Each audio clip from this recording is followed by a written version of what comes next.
Recently, the importance of SCSS, which stands for Senior Citizen Savings Scheme, has increased.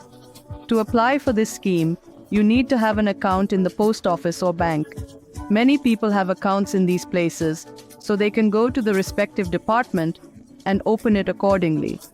The Senior Citizen Savings Scheme mainly depends on age proof. This is because you get some benefits compared to regular people. Therefore, for SCSS, you need to provide ID proof and age proof. Additionally, any other documents requested by the bank or post office must be submitted. In the past, the limit for SCSS was up to 1,500,000, but now you can deposit from 1,500,000 to 3 million. This is the latest update. Only for science, keep that in mind. Because of this, it was implemented. It is for senior citizens, but it also provides a steady income. Additionally, in terms of safety and security, it includes tax-saving benefits. It is a risk-free investment, so you can sleep peacefully. If we invest, we can use the amount we receive after retirement. Some people retire with superannuation, while others take voluntary retirement. They can also save in this. The interest rate for this is 28.25%. As I mentioned earlier, there is a form for your documents. You need to go to the banks and ask for it. It is also available online.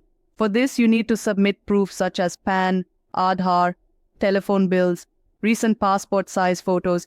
If you want to apply jointly, you need to submit these proofs for both names. Importantly, you need to provide a proof certificate. Another thing to note when applying jointly is the first person must have a proof of justice certificate. Suppose it's the husband. He should be included in the senior citizen news. They also provide a voter ID card for senior citizens. Retirement benefits can be availed through this.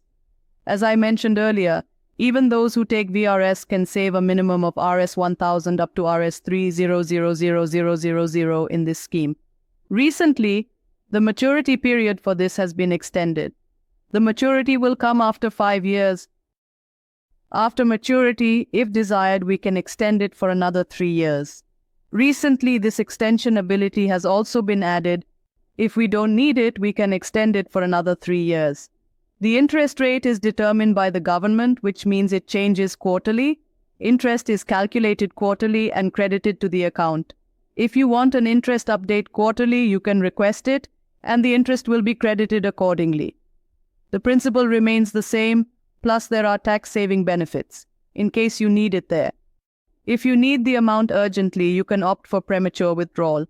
However, this should be done after you have made a fixed deposit. Only those who have completed the required period can consider this option. There is an option, but it comes with a penalty. To meet our needs, sometimes we have to face some difficulties and losses. Premature withdrawal is possible, but it will incur a penalty. The penalty varies depending on the circumstances, and it is applicable if you close the account within 12 months. That means it will be 1.5%. If you want to do it after 2 years, it will be 1%. You know that you can close it after the maturity period. You will get the principal amount along with the interest. These are very useful schemes for someone who has retired from a 9-to-5 job. The State Bank of India has an SS scheme. Use some amount. Some people use this scheme. In that case, all these things will be useful to us in the final stage. If you like this video, please like and share it. For more videos, go ahead and try. I will inform you about many such things. Thank you for watching.